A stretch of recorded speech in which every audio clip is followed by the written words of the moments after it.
Hello and welcome to episode 38 of Intruder, Theatre in the Making podcast. I'm your host Remi Rachuba and thank you so much for tuning in. As I said in a social media post a couple of months ago, I wanted to answer some of the questions that people asked about Intruder Intrus. Some of the questions were in Polish, some of the questions were in English, so I thought, okay, maybe I can record two language versions of the same podcast. Last week I recorded a Polish version and today I'm recording an English version. Hopefully the same answers, definitely the same questions. I hope it's the same amount of information and I hope I can remember it all. So here it is and let's kick off. So one of the questions that I was asked in an Instagram post was by Eja Major. I really don't know how to pronounce it. It was in Polish and it was asking whether Intruder will have one language version. Now, this is a very interesting question and thank you so much for it because it's because of the question I can actually go back in time and maybe demystify or clarify certain things about the piece. So we need to travel back in time to 2009 when it all started. I was in Edinburgh. I was doing a professional placement at the Travers Theatre while studying acting at the Royal Conservatoire of Scotland. I was after 1 week of my placement, so halfway through, I was staying with my friend Tony from drama school. Tony was doing his placement at the Lyceum, and one day Tony said, "Remi, do you want to see a premiere at the Lyceum?" And I said yes, and he provided me with the ticket to see Curse of the Starving Class, if I remember it well. I went to it, and after the premiere on a Saturday, I was going home around Edinburgh Castle, and then I came across a man. Now, he wanted money from me. I didn't want to give him the money, and really that's how the whole incident happened. Now, I'm not really going to talk about what happened during that incident because it's a spoiler. Fast forward, I got back home, couldn't sleep, and the following day, I wrote it all down on paper. Now, by that time, I had rarely written anything down. It would have been maybe 2 or 3 times when I was moved by something or touched and I wrote a letter or I wrote an email. But of course I was very moved or touched or disturbed by that whole incident and I wrote it down. The way I wrote it down was bilingual, English and Polish, and in English I was writing kind of my actions or what I could see. For example, I pass a bus stop or a couple of people pass me, and also I wrote my thoughts, but the thoughts were in Polish. So things like why is my coat so heavy, why is it raining, all of that. And that's how I wrote it in, I think it was 13 or 14 pages. It seemed normal, fine to me. I never thought I would create a piece of theatre out of it. I just needed to get rid of my frustration, anger to some extent. Tony saw it that day, he read it, he liked it, and that was really it. I, of course, came back to my professional placement on Monday, and then I came back to Glasgow. Then we were starting classical plays and then new writing. The first person that was interested in that account was David, and that was That happened in 2009, so we met, I think, February 2010. I was making a short film. David Overend was an assistant director on it, and on the final day, we were in a pub and just chatting, and David asked me if I wrote. And I probably wouldn't say much, but David has this aura of trust, and I just told him that I wrote that account and what happened, and he was very much interested in it. And it was only then he told me that he was a literary assistant at the Travers Theatre.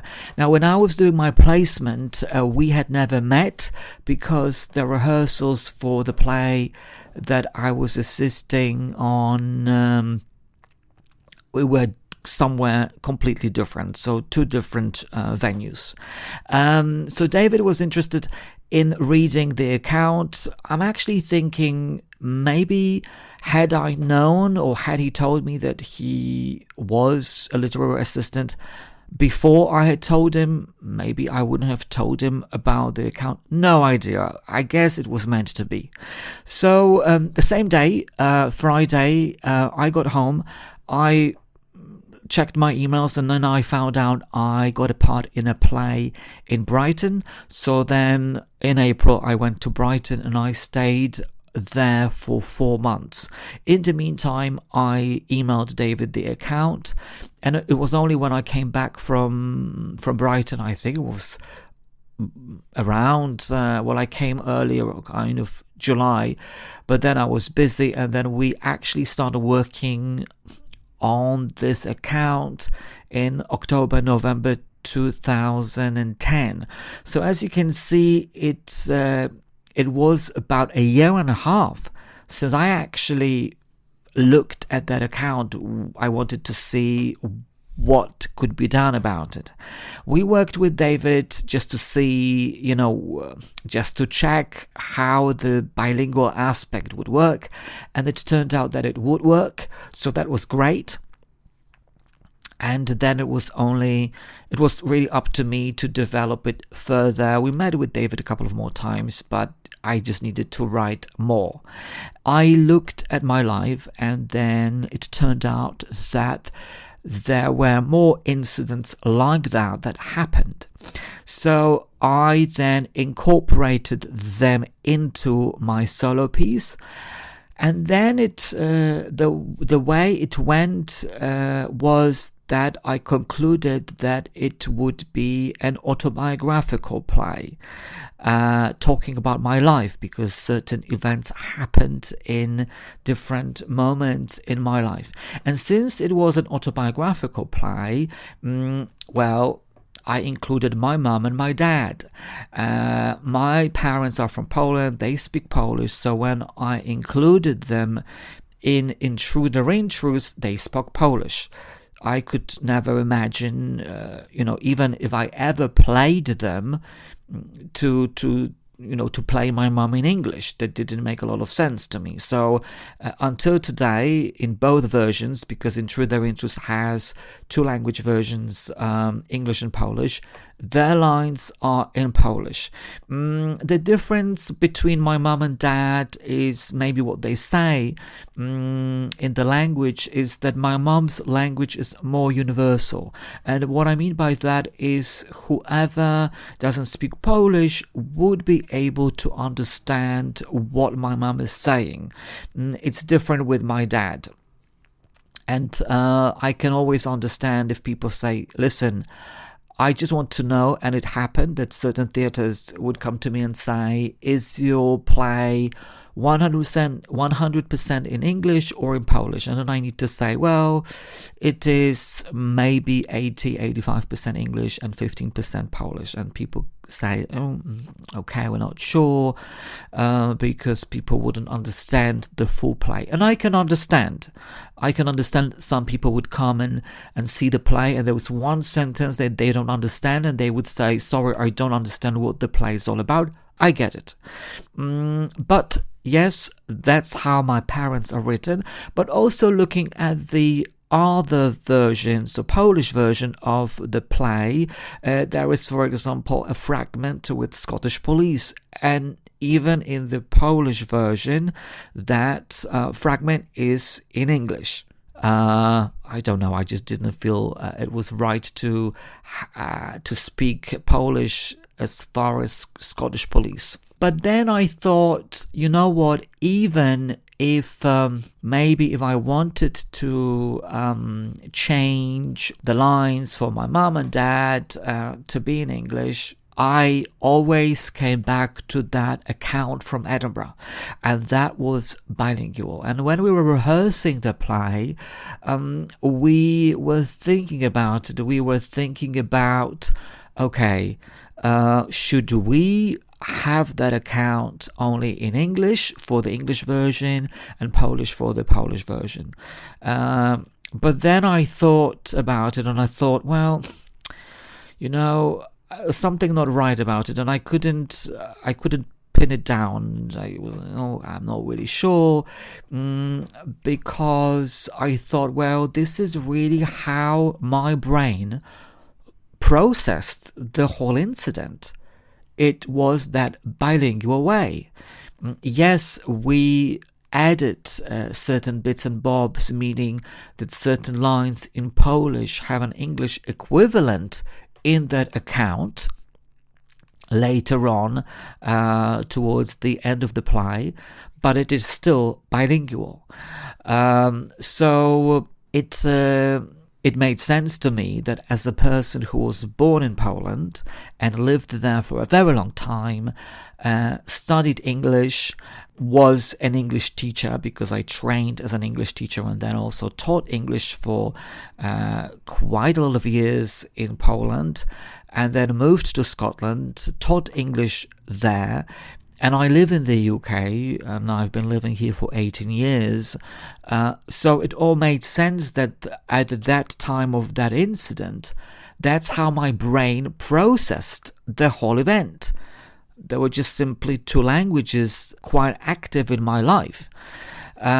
So even if I wanted to have one language version of that account, and we're talking about the account in Edinburgh, I wouldn't be able to identify with it, because that's not really how it all went. And even reflecting back, I think maybe when someone goes through a traumatic event, there is just so much going on. There are languages that get mixed up. So it was a genuine reflection of what was going on in my head at the time of the incident. And also, as I said, there was something jarring about just having an idea of one language version of that account. It just didn't go well with me. I just didn't see it happening. Now, the other thing is that even if we ever wanted to go with one language version of that account in Edinburgh, which as a default setting is bilingual, and which I have been playing now for such a long time, I think some time would need to pass before I even forgot the current version and then would start memorizing just one language version. But I think it would be very, very hard for me because it is that default version. I love it. It's one of my favorite parts in the play. So, I don't think that would ever happen. And I think that's beautiful about the piece, that it represents this bilingual brain that, responded to something traumatic at that time, and it was in 2009. So potentially, I don't think there would be one language version of the play. Also, we need to bear in mind that there is this educational element in the play, because I talk about teaching English. And yes, in the play, I teach English. I can't say what I teach, but, it happens. And even in the Polish language version, there are English words. So I can't teach English and there will be Polish words. So always it's going to be bilingual. I think actually that's the beauty of the piece. So that is the question. However, what I also wanted to talk about is, and I think it's quite interesting for me, it's something that I discovered whilst I was, memorizing the piece. I really wanted to focus on the process of learning two language versions, because for me, the way it worked and how the brain worked, I still can't understand it. So just to give you an idea what was going on, as some of you may know, Intruder has always had an English language version. That was the default version. In 2017, whilst I was working at the Royal Opera House on Lucia di Lammermoor, I started translating the play into Polish with English elements.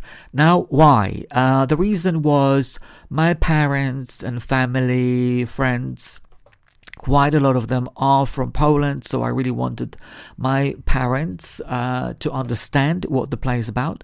The other reason is that I thought, okay, since I live in the UK, there are so many Polish people here, why don't I have a Polish version so that I can present it to Polish folk over here? And I went with that idea. I got funding for that, to present two language versions of the play, and then in 2020 I was to present the two language versions in London and in some other places. Now, in hindsight, it was a very ambitious plan. And what I mean by that is to present two language versions. I thought it was going to be very easy, a piece of cake, to, for example, do one evening an English language performance, and then the next day Polish, and then the following day English language version, and then the following day Polish language version, right? That was the idea. Now, that was before even rehearsals started in 2020. So for 3 weeks in 2020, I did a crowdfunder for my play, and then we went into rehearsals. I didn't really memorize the play before that. It was whilst we were rehearsing, and the rehearsal period was 3 weeks, I started memorizing the English language version. Now, in rehearsals, it turned out that the play is going to be very dynamic, very quick, lots going on. So I needed to have, to be off book as soon as. Now, I only started memorizing it on Monday when we went into rehearsals.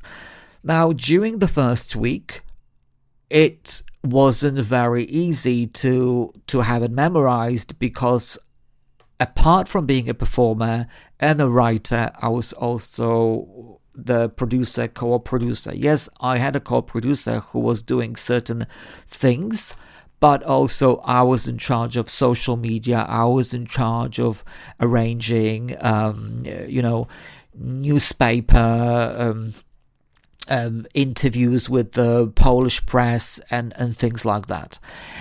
So I was dealing with most of the things. So loads of things to cover. And on top of that, performing. So during the first week, I was trying to memorize it, but I also saw how much time I needed to memorize the whole thing, because I came back home in the evening, 6 p.m. I was very tired, and then I still needed to learn the text.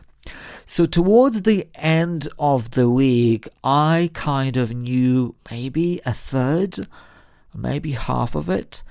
I still remember memorizing a particular section after 1 week. So Polish language version, I didn't even start at that time. And then COVID hit, the pandemic, and we needed to cancel. And as I might have said it in the previous episodes, I was very relieved that the pandemic hit. Very relieved. So then for 2 years, I really didn't touch the English language version. I came back to these two versions in 2022.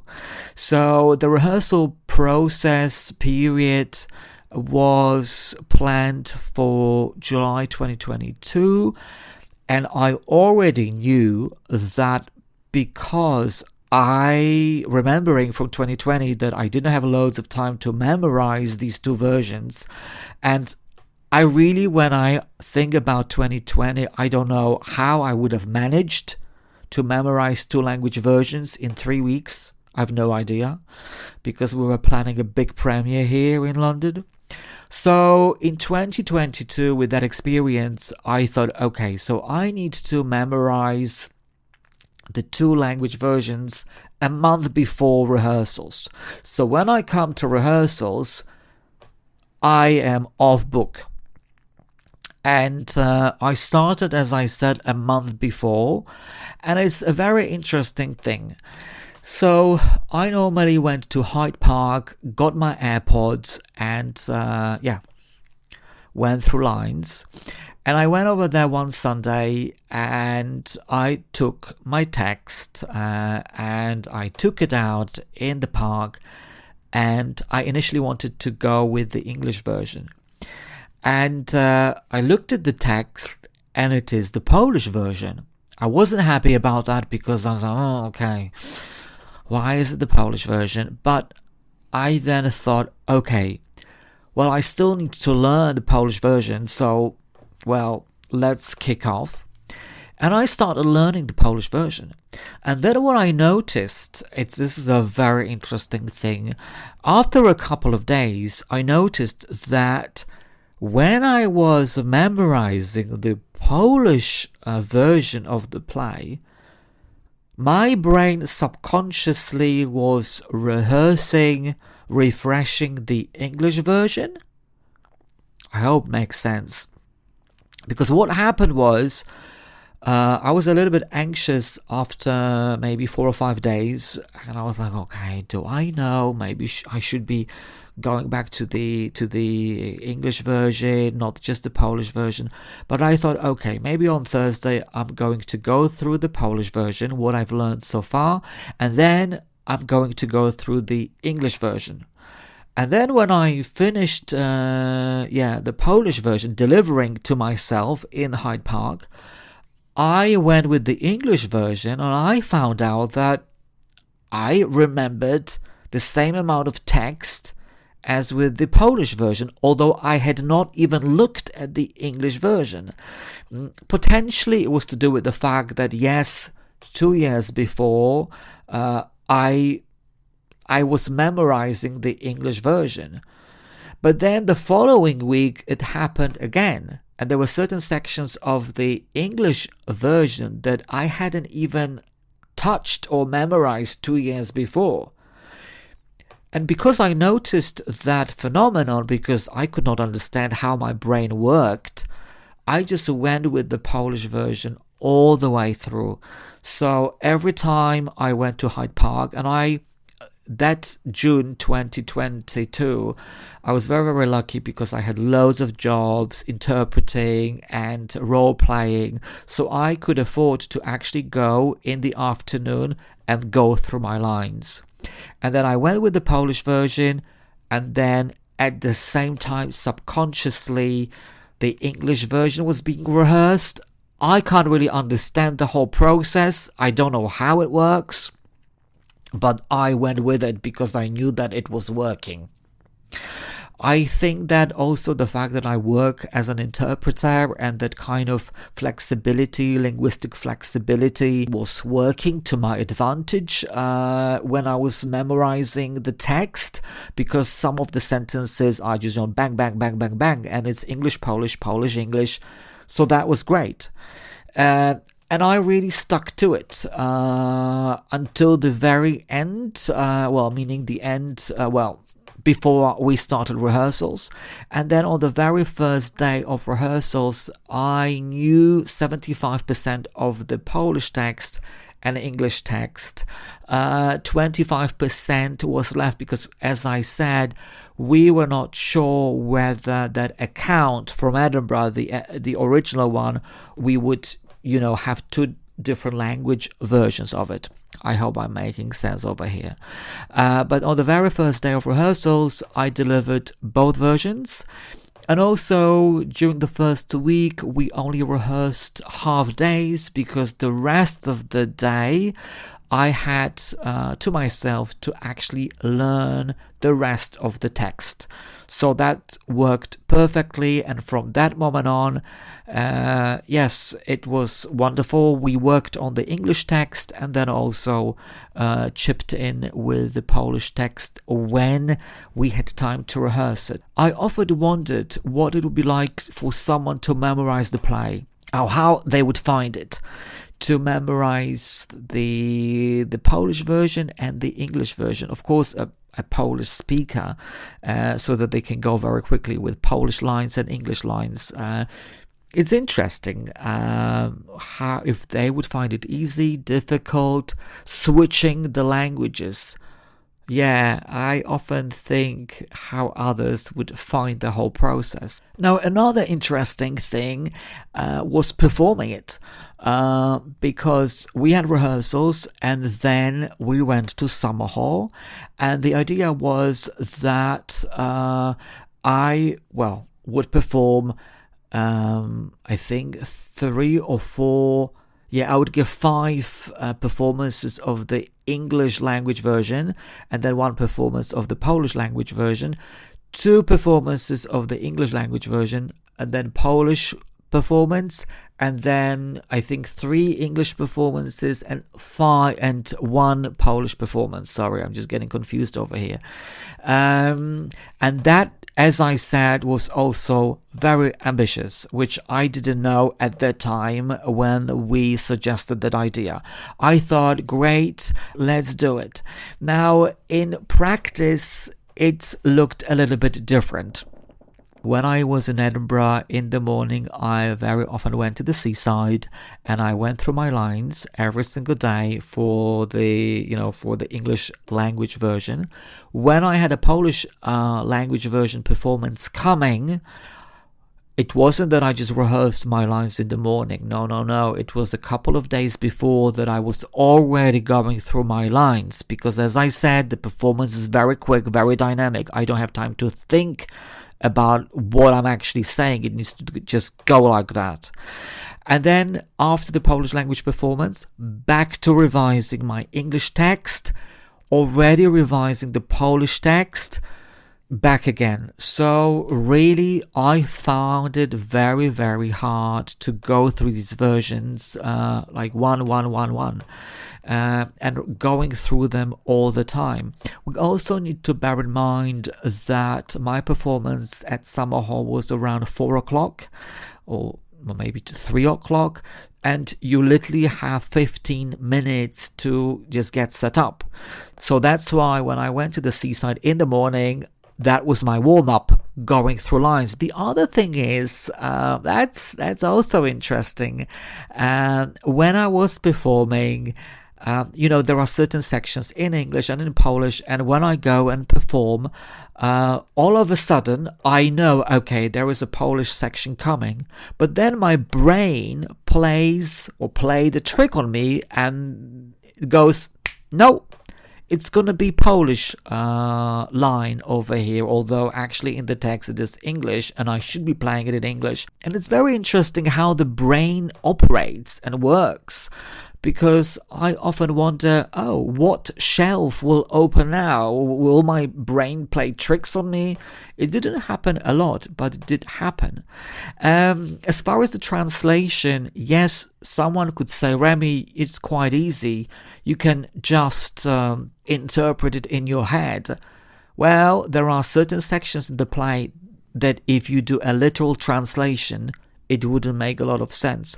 Although in performance, if I didn't focus, my brain just went for a literal translation, so I knew which sections were tricky and I needed to focus more, because then I knew, okay, if I don't, my brain would go for a literal translation, and actually this section, it's translated completely different.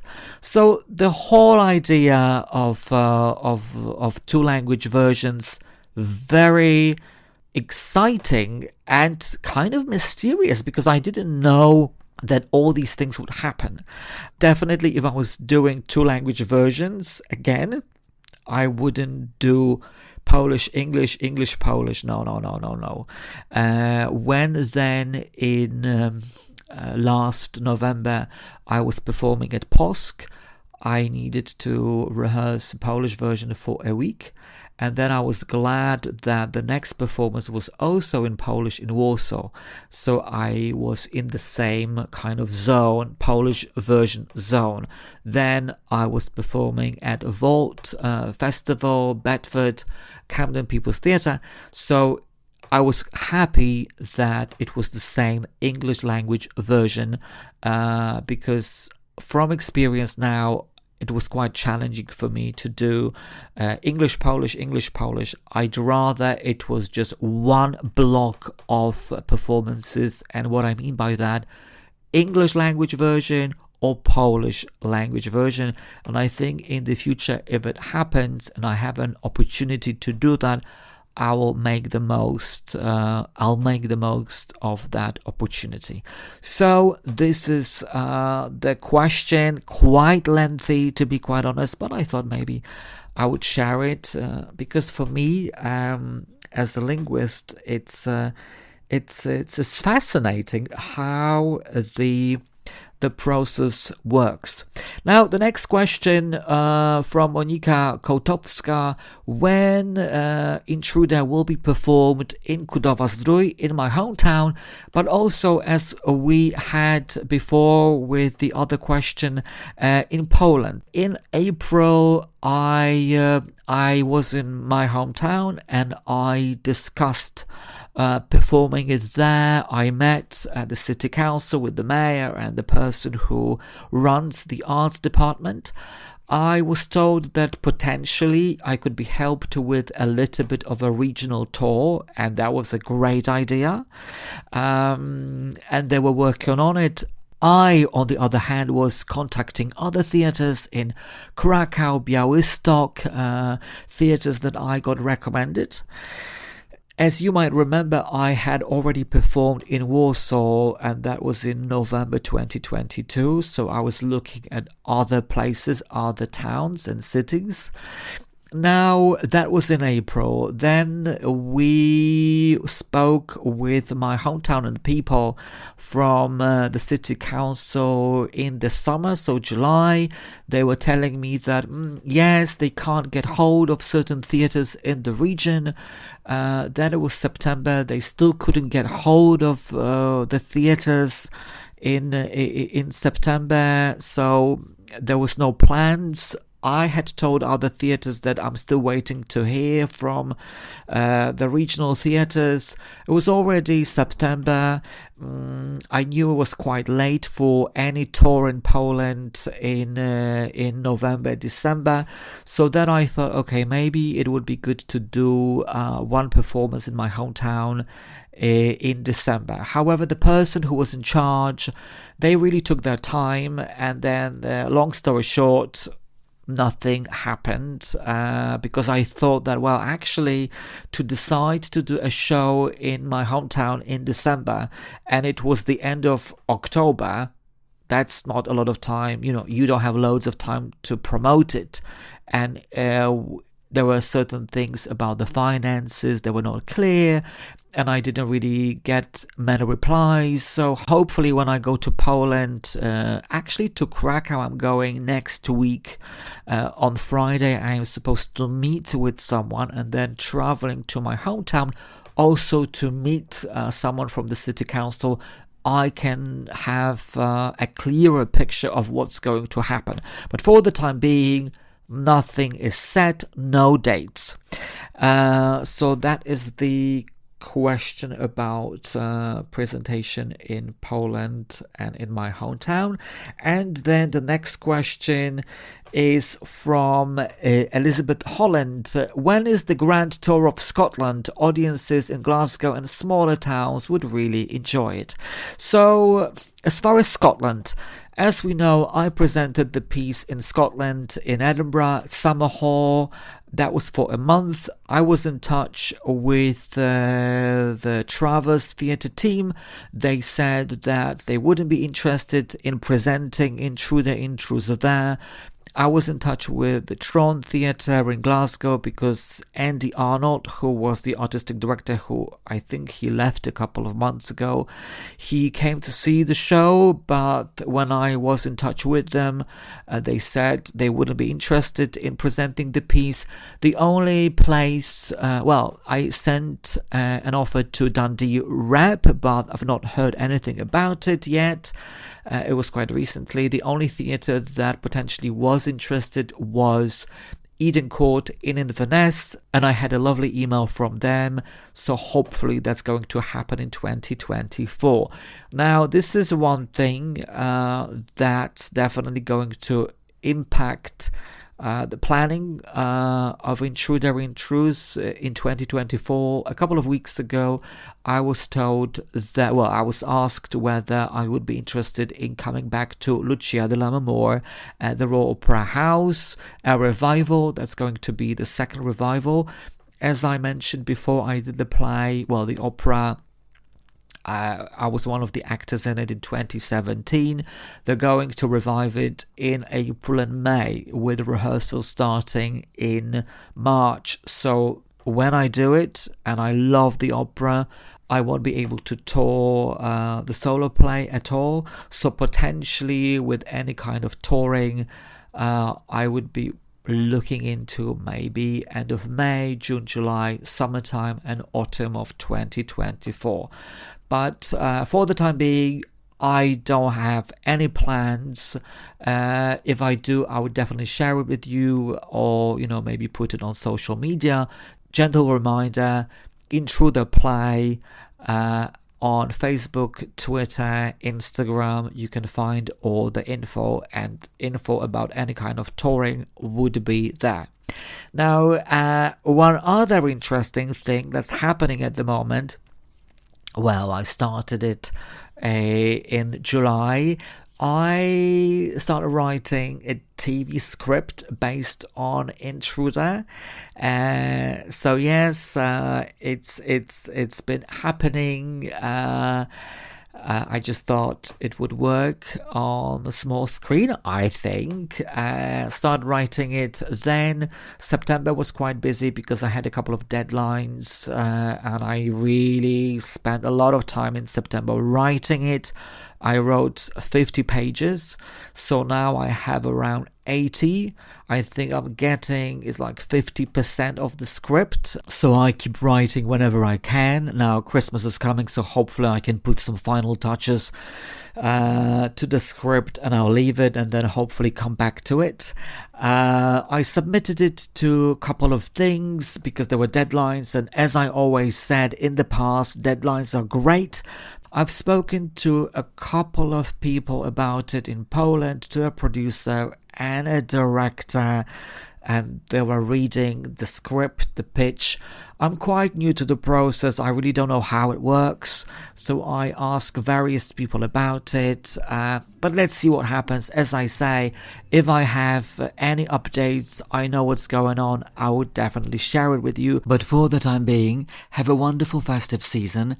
Stay well, get rested, and I'll speak to you in 2024. Bye for now.